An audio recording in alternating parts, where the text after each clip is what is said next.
jangan kan lian na ina sak lalpa cha ti khan kanin siton na kadu tuk hilani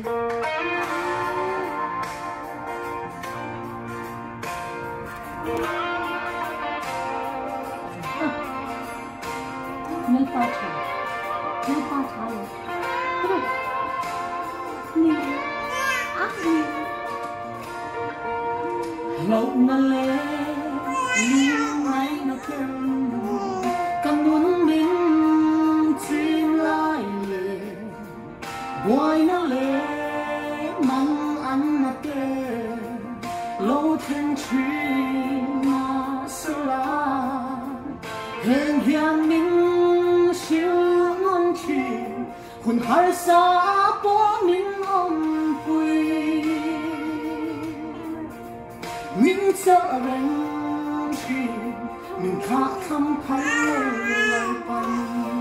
amen anh tin hiền mình mà lại già mình sợ mong chi hùng hai xa tốt chi mà ila em ruột điều râu thiên berpon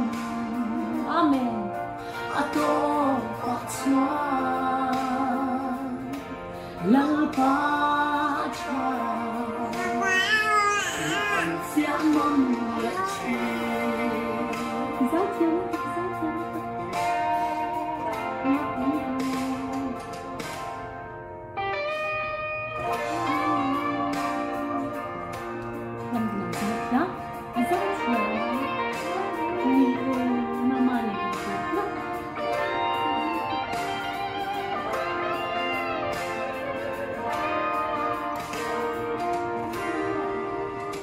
tình